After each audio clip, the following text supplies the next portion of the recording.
Hey everyone, it's Megan. Welcome to the Planner Society bonus Q&A call. Thank you everyone who is joining live. People are coming on the line right now. And for anyone who is watching the recording, fast forward through these first few minutes. This is when we're getting everyone caught up. I'm excited to be offering this call today, answering questions, talking about planning, talking about business strategy, talking about anything else that is on your mind. So if you'll just give me one moment, for those of you that are watching the recording, I'm just going to click back over to the G Plus page and make sure people know we are live.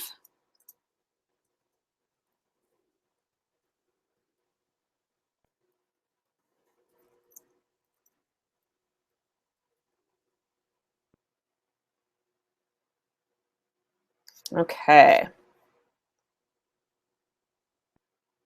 All right, we've got some viewers coming on. If you are watching, go ahead and type into the Q&A box just a hello and who is here, and so that I know who I'm talking to. I always hate when I can just see one viewer. I can't tell who it is, so I love to know who's out there.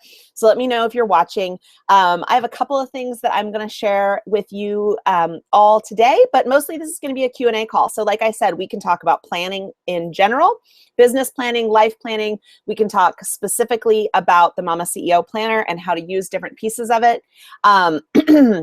And we can talk about business strategy. So anything business strategy really is planning. And so we can talk about anything that you want to in that realm too. I have a couple of questions that people have submitted ahead of time. I want to share a couple of things with you, and we'll keep this short and sweet if we need to. So again, I see a few people popping on. If you guys would just pop in over in the Q&A box on the left-hand side of your screen, if you'll click in there and just tell me hello and who you are. If you can't access the Q&A box for some reason, you can head over to the G Plus events page. And you can type in your question or your hello there. And we're going to wait just another second to dive into content. I know people are just kind of getting on the line and getting situated. So again, if you're just coming on, go ahead and give me a hello and let me know who's watching. And everyone's staying anonymous. Oh, there we go. Hi, Crystal. Good to see you. And then right off the bat, if you guys already know you have specific questions, go ahead and type them into that Q&A box. And like I said, I'll be answering them. I've got a couple of questions people submitted ahead of time. Got a couple of things to share with you, to show you. And we might even flip around and look at the Planner Society Hub for those of you that haven't had a chance to access that yet, just so you can see where you can get access to some of the information that I'm talking about. So again, if you have a question about planning, about the planner, specifically about the business strategy, anything like that, go ahead and type it in the Q&A box. And I'm going to go ahead and dive right in. So before we get to our first question, I actually want to talk about how, because I did this right before I got on the call, about how I plan my day and how it works for me, and how I actually use one of the resources that is in the Planner Society Hub. And I'm going to share my screen with you and show you. But I really wanted to share this with you because it's been redesigned. This is the opt-in on my website. But on my website, it's a one-page kind of printout, 8.5 by 11. In the Planner Society Hub, you can print these, and they end up printing 2 to a page. You can't really see that. It's the light. They print 2 to a page like this. And if you print them double-sided and then you cut them apart, you have this 2-sided. So it's a 2-page document that you download, and then you have a 2-sided. And I print out a bunch of them and keep a stack next to my desk. And then each day I use these to plan out my day. And sorry that my desk light is making it really hard to see. There we go. That's a little better. So I want to walk you through how I use this to plan my day. If you ordered a planner, you're getting one of these cool little bookmarks for your planner that goes through the steps on how to plan your day. So the first thing is I decide how I want to feel for the day. Again, I really believe that planning needs to be a mesh of how you want to feel and then what action you're going to take to get there. So today, you guys can appreciate this. I want to feel organized. So I'm feeling a little scattered. We had a busy weekend. My husband was working. I didn't kind of get my normal weekend time that I do. And then yesterday I spent all day filming some videos for a new free challenge that's coming out, an accountability challenge. So I didn't do everything that I normally do on a Monday, and now I'm going into a Tuesday feeling a little scattered. It happens even for me.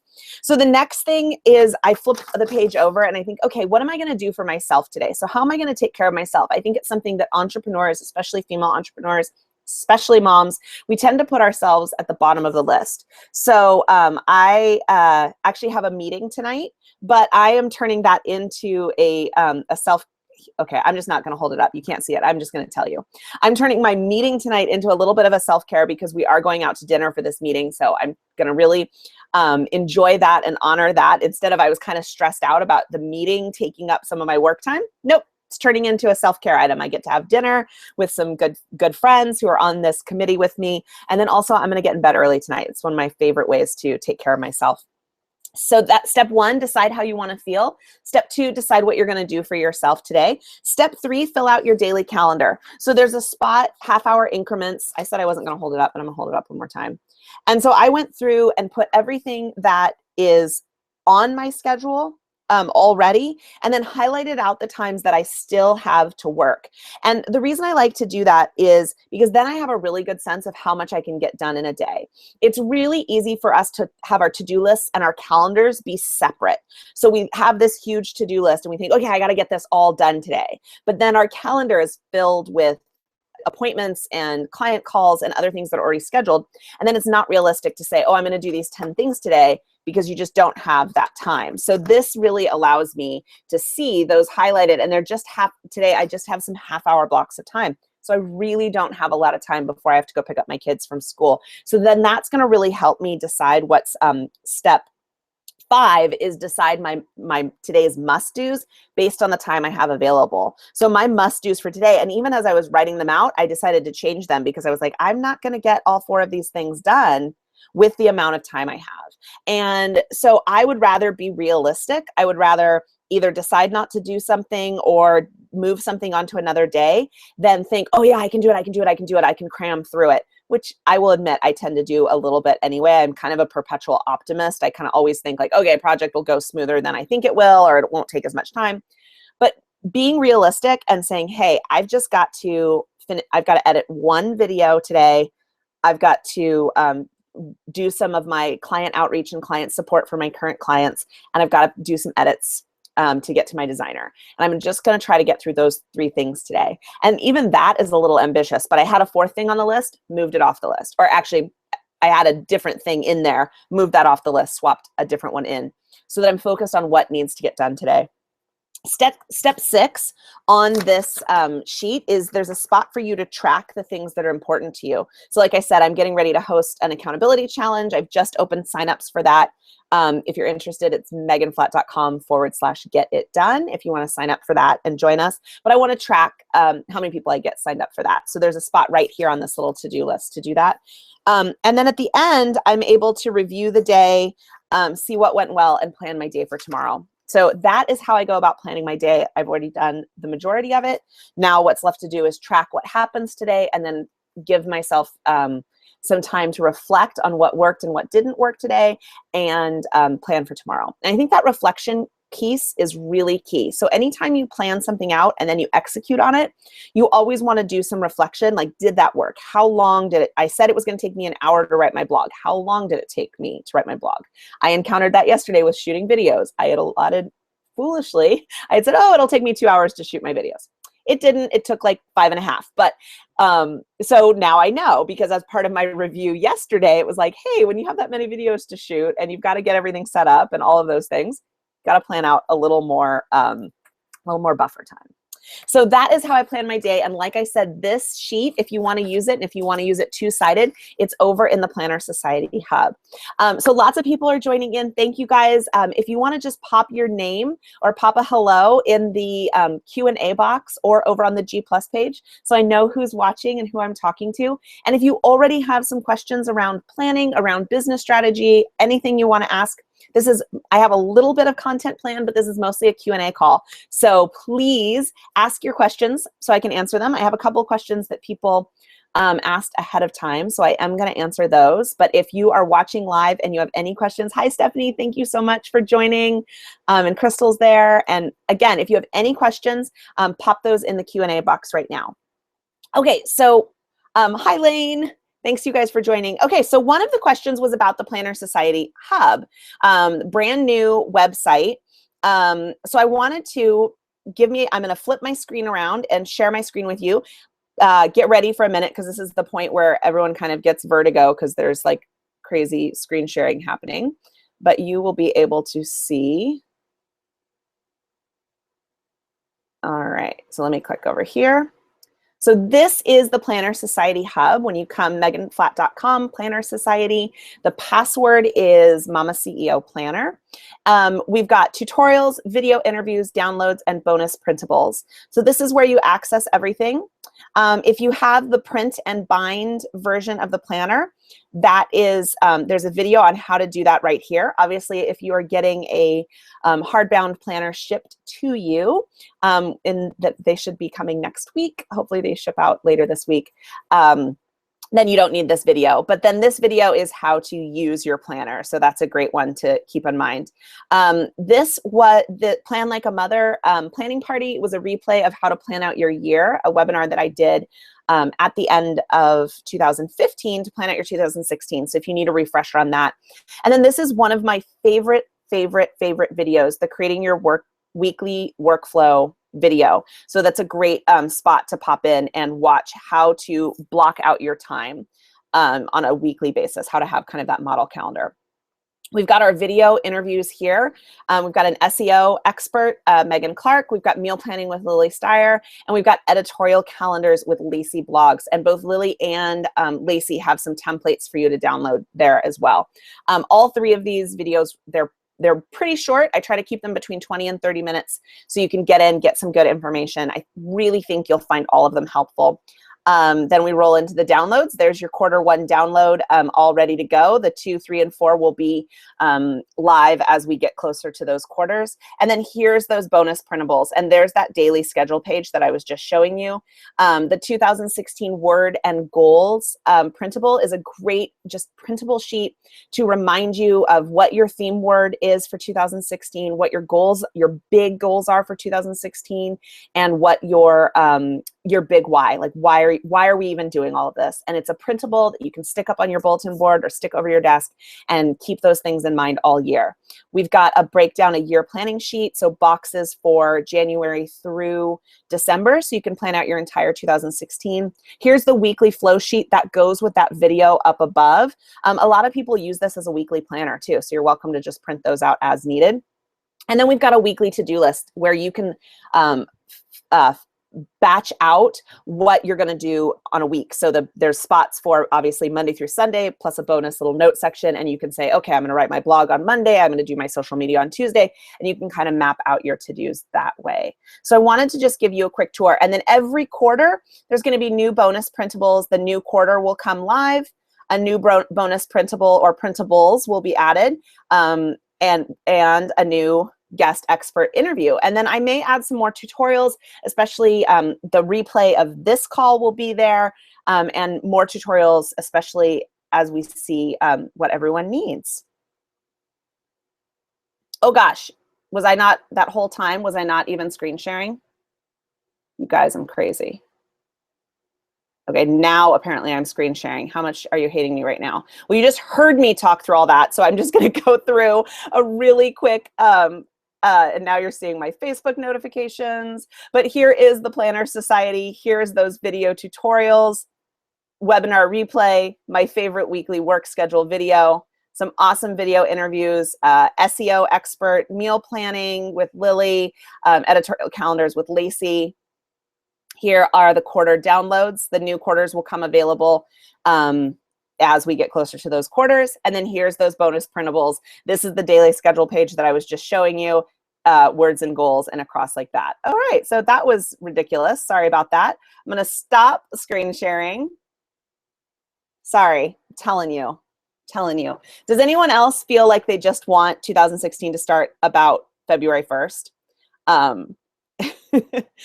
All right. Well, so I'm sorry. I don't think I clicked fully on to screen share, and people are probably like, you are crazy. So that, but definitely go check out the hub. I'll be adding this replay to the hub, any other tutorials we do, any other check-ins we do.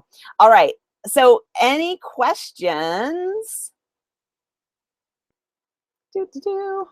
Okay. I've got another question to answer, but if you guys are on the call and you want to ask any questions, please do. Just deleting out everyone saying hello.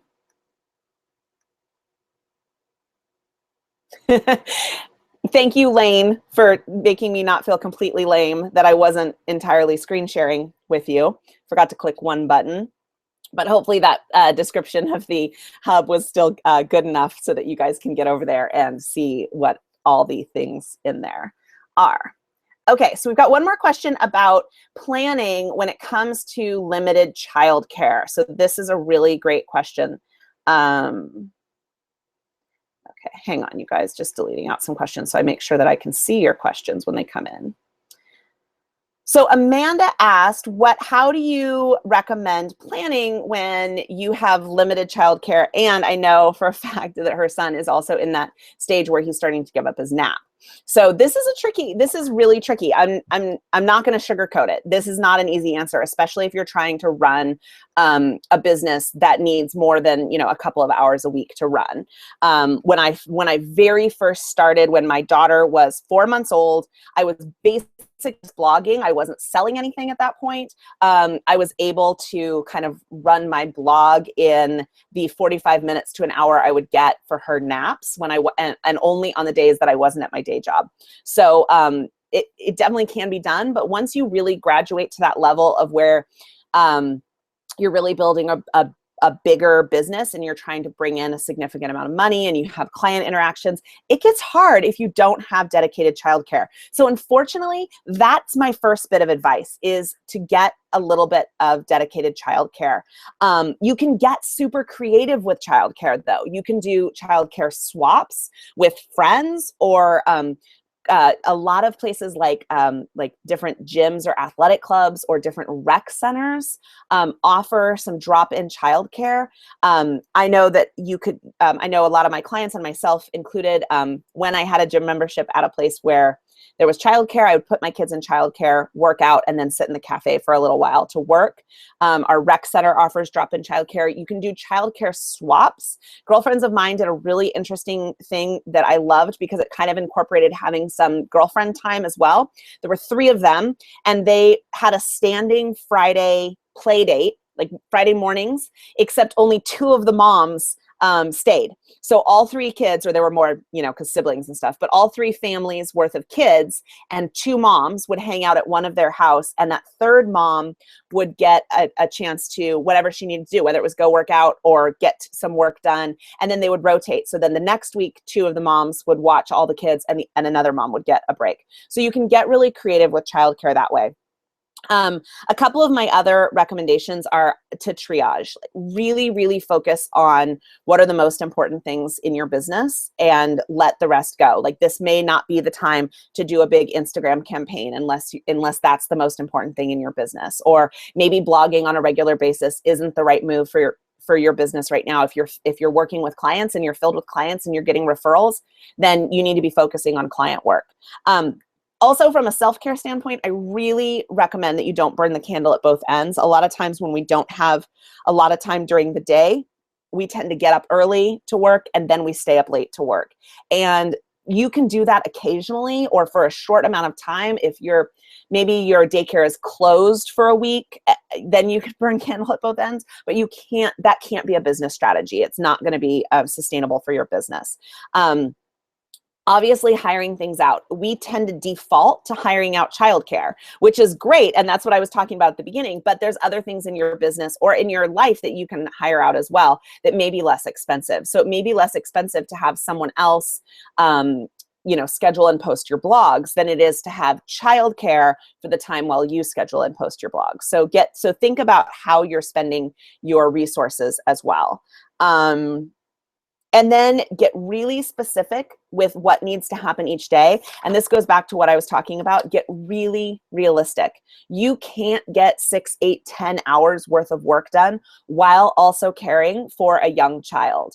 That's just not realistic. So it means you either have to take on less projects or structure your business a little bit differently. So not a fantastic, like, unicorns and rainbow answer, but it is kind of the truth. But know that you can build your business in small increments. So I started out with the blog just while my kids napped, and then I added a few hours on the weekend when my husband was home, and I just built from there. So you can start small, but you can't run a 40-hour-a-week business with zero childcare, or at least not to the point that's going to make you feel great about it, physically and mentally.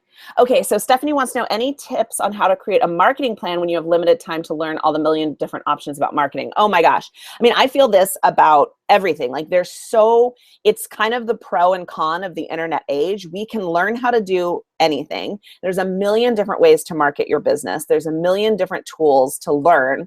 And we have access to learn of all this information. We don't have to go get an MBA. We don't have to sit through a day-long workshop. You know, we can sign up for webinars. We can sign up for people's downloads. There's so many ways to learn it. And then that's the con too. There's so many different options. So yeah, everything is so overwhelming. And I completely agree. So I really think that's where I love using the quarter planner. Do I have it in front of me? I love using the quarter planning sheets to also think about, this one's blank, but so using this page of the planner, I love to think about that with my marketing goals and just learning in general. So we're right smack in the middle of Q1. So the first thing, let me go in two different directions. The first thing is to think about, okay, what am I trying to market? And what's my end result? What do I want? Do I need more one-on-one clients? Do I want a bigger list because I plan to sell a program later on? Do I want more social media followers? You know, what am I trying to market? What is my goal? Because trying to get trying to do it all at once, that's where it gets overwhelming. So you can kind of think quarter by quarter. Okay, so for quarter one, maybe I want to be really focused on getting new one-on-one clients. So then what's going to be the best marketing tool to get new one-on-one clients? Again, an Instagram strategy, probably not the best for getting new one-on-one clients. Stephanie, especially for your business, I would guess, because I know Stephanie's business, she's an amazing bookkeeper and money manager, is that it's going to be because you have a limited amount of clients that you can take on, your marketing should really be around referrals and personal outreach. So once you've kind of narrowed down, but maybe you're getting ready to launch a group program. We haven't talked in a while. So maybe you're getting ready to launch a group program, and then your marketing strategy might be a little bit different. You might need to be building your list or reaching out to more people. So think about, okay, what am I trying to promote? And then what's the best way to reach those types of people? Where are those types of people hanging out? Are they hanging out on Instagram? Are they on Facebook? Are they at an in-person networking event? Do I need to ask my current clients for referrals? You know, what's the best strategy? And if you do want to add a new marketing strategy to your system, then you can add it into your quarter calendar. Like maybe you want to get better at Facebook ads, but you're going to slate that for quarter two. Okay, quarter one, I'm going to focus on reaching out to current and past clients and asking for referrals. I'm also going to focus on reaching out to some of my business partners, reaching out to some of my business friends and partners and asking them for introductions and referrals. That's going to be my focus for quarter one. In quarter two, I want to build my list and I want to reach out to kind of a new audience. So I'm going to create a new opt-in offer, or I'm going to do a challenge or a mini course. And gosh, I really probably should learn more about Facebook ads. So I'm going to learn more about Facebook ads in quarter two. Okay, in quarter three, that's summer. My kids are going to be off from school. I'm really going to need to shift back into kind of personal outreach so it can be a little more customizable. So just like we plan out our business goals, you can plan out your marketing strategy accordingly. So Stephanie, personal outreach, I have that on my list to work on. Yeah. I think that we get clouded by, and this happens in so many different aspects of our lives, it's easy to think about all the things that you should do, or that I'm going to use air quotes, right? That you think you should do, especially as new things are coming on the scene. Like, oh my gosh, I should be on Periscope. I should be on this. I should be doing this. Oh my gosh, everyone's on Blab now. I got to figure that out. And that may be true, but take a step back and follow the money. So where do I bring in money to my business? Who are the people that are currently paying me or who I want to be paying me? Where do those people hang out? So you don't have to be doing everything all the time. You can come in and out. And yes, you need to have kind of an overall consistent, strategy and appearance, but you don't have to post on Instagram 3 times a day, every single day, unless Instagram is your key marketing strategy. But if right now it's personal outreach, then focus on personal outreach. And then if you roll into more of a list building strategy for the next, if that makes sense, if that's how you're going to bring in more money, then you can roll into a strategy around that. I know a friend of mine, another business friend who's a designer, and she's a very exclusive design business. She doesn't take on a lot of clients. So it's kind of a joke between us that my list is so much bigger than hers. She doesn't need a big list. She doesn't need thousands of people on her list because she can only service a few of the right clients at a time. And so she is much better spent doing personal outreach, getting referrals, things like that. Yeah, Stephanie, that's exactly where I get overwhelmed with all the things I should be doing.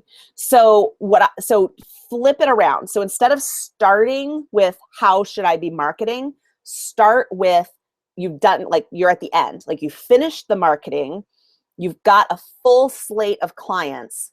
Where did they come from? And work backwards from there. So how did you find those clients? How did you find the clients that you're currently working with? What's been your biggest return on investment? And then exploit those channels to find your next clients. Great. So if that answers your question or gives you, I see that you say, I'm taking lots of notes. So tell me if that makes sense, or if I can give you a few more.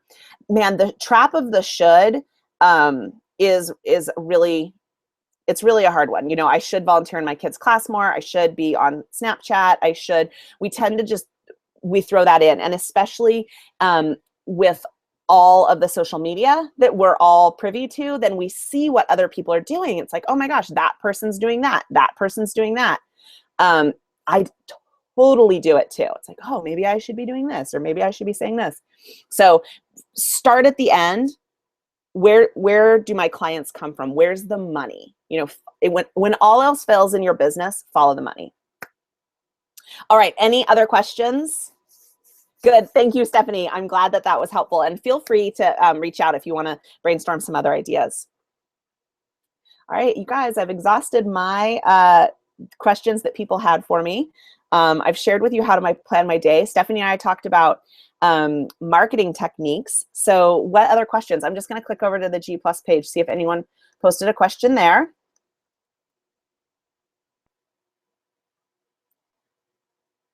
I'm just refreshing it. Oh my gosh, the G+ page has the funniest, how it saves like a screenshot of me. I'm making the worst possible face. It's always that way, right? Those thumbnails. All right, any other questions? We've got 5 other viewers still on the line right now. I think I lost some of them with my terrible screen sharing, but any other questions? So how many people set a theme word for 2016? If you set a theme word, pop your theme word in the Q&A box. And before we go, I want to share just a little bit about why I think theme words are important. I really like I said at the beginning, I really like to blend planning with how do you want to feel, and then what are the actions you need to take to get there. And setting a theme word for your day, for your quarter, for your year, I think is a really, really good idea. Okay, great, good. I got 2 more questions. Okay, so let me finish this about theme words. Oh, and then Stacy wants to know, how do you use your word of the year to develop content or a content strategy? Okay, and Stephanie's word is focus. Great, so we can kind of workshop these. And Stacy, if you want to pop in what your word is, then we'll kind of workshop that too. But I use, and okay, Stephanie, I see another. I'm so glad you guys are asking. Now we've got some questions coming in. Okay, so I use my theme word as a filter. So if my theme word for this year is space. I have it here on a little card that I made. Oh, the light is just terrible, you guys. I'm sorry. So there, I have my word is space. So then I think about what are the 3 things that I need to do to feel space? Like, what does that mean for me? And so for me, it was, I want to come up with more physical space. I want more mental space, meaning I want more downtime. I want more white space in my calendar. And I also want to step into my business space a little more. I've been reading Tara Moore's book, Playing Big. I want to play big. I want to step into that space.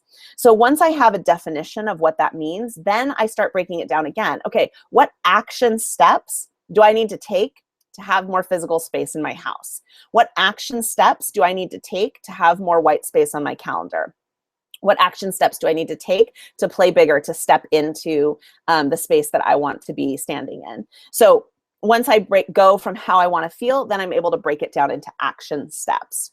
And then Stacy has a great question about how do you use your word to develop your content or your content strategy? So now you're creating like this pyramid and you're brainstorming down, and I'm going to come at content from 2 different directions. But now, okay, so what are all these different action steps that I can take to feel, to have more white space? Then I can use those ideas to come up with what different content I want to write about. So maybe I want to write about how I am going to use time chunking, how I'm going to plan out my days differently, how I'm going to say no to things, how I'm going to stop focusing on the shoulds that I do. So then I can use all of those different action steps that I'm going to take to get to my word, I can use as my content strategy. The big thing with content strategy too, just like we were talking about with marketing, is think about your end goal. So it's easy enough to sit down and brainstorm out a million different ideas of what you want to write about, but that's not really a strategy. A strategy, we think about our customer journeys. Where are we leading them? If you haven't had a chance to watch Lacey's interview, over in the Planner Hub, definitely do that. She's got so many amazing techniques, but really think about, just like we were talking about with the marketing, what's that end goal? Where do you want to end up? Where do you want your clients to end up? Do you want them to sign up for a group program? Do you want them to share your blogs on social media? Do you want them to work with you one-on-one? And then work backwards. What does your content need to say to get people there? And one of the things that I do is I think about what are the pain points, what are the struggles that my clients have, and then what's my response to those answers. So just like we're doing today, I could take any one of these questions and then blow it out into a blog post. But then I just need to make sure that I'm leading my clients somewhere specific. Okay, I don't know why Google Hangouts don't put these in the chronological order, which is really annoying. Okay, so we're going to talk about meal planning. So again, Lily is over there in meal planning, editorial calendars, and SEO. Those are the 3 biggest questions that I get. We're going to move into I'm hoping the next guest expert interview will be financial planning, because that's the other question. Maybe Stephanie, maybe you can come on and do a guest interview for us. Meal planning. So definitely watch Lily's meal planning video, but I'll tell you, I am horrible at meal planning. I'm good at planning lots of areas of my life. I am not good at meal planning. I don't know why. There's some psychological block there. So I'll tell you how I meal plan is to have lots of meal plan hacks. So you all know the Pareto's principle, which is the 80-20 rule. And I embrace that with meal planning. There's been studies that show that most families eat the same, 12 to 20 meals. I'm not even sure my family eats that many. We eat variations of very similar meals. We eat variations of some kind of salad and meat dish. We eat variations of some kind of taco dish. We eat some variation of a rice stir fry type of dish. We eat we eat very similar variations of, pasta with some kind of meat on top.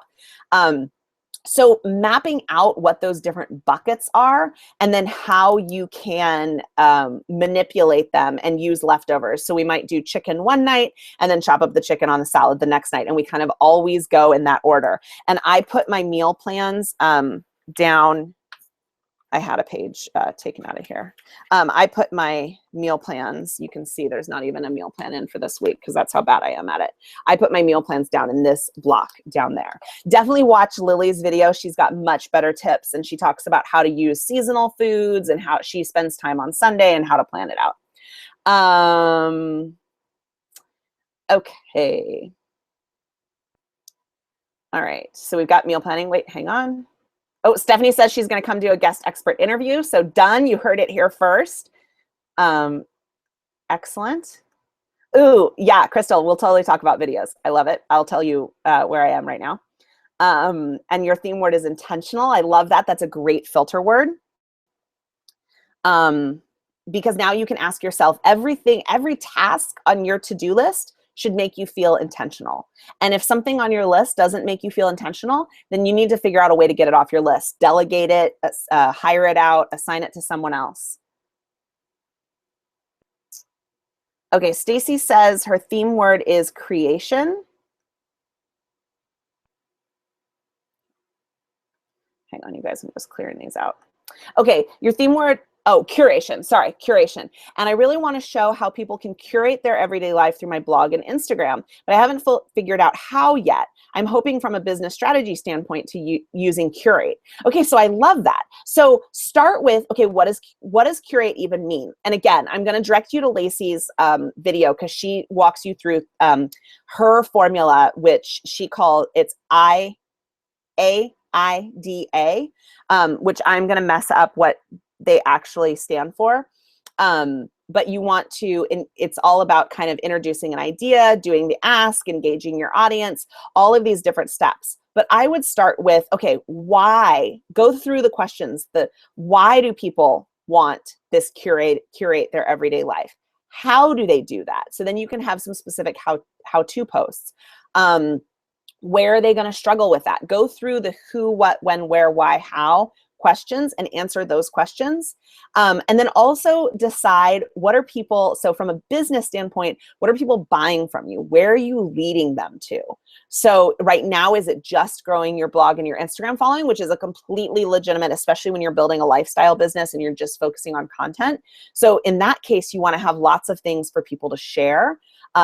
Lots of real Instagram, lots of pinnable images, things that people can share. So I think a lot of those how-to posts, a lot of beautiful imagery, but think about where you're sending people.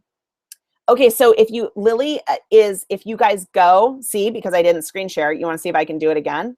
Okay, I'm going to actually click the button this time, you guys. Over in our brand new website hub, I never clicked the present to anyone. Okay, someone tell me now that you can see my screen. You should see like crazy 8 million versions. And I'm going to click over here. Okay, so now that you are, see, I'm making sure that you can see. Once you're in the Planner Society Hub, there's right now there's 3 guest expert interviews. We've got Megan Clark talking about SEO. We've got Lily talking about meal planning, and we've got Lacey Boggs talking about editorial calendars. So I would really recommend you guys watch all 3 of these. Lily's got some great tips around meal planning, as well as a seasonal meal planning sheet that you can download to kind of help get you started. And Lacey has great tips around building an editorial calendar and a link to an editorial calendar template. And then some of you guys may have seen Megan's interview already about SEO, but she talks about how to read your Google Analytics and things like that.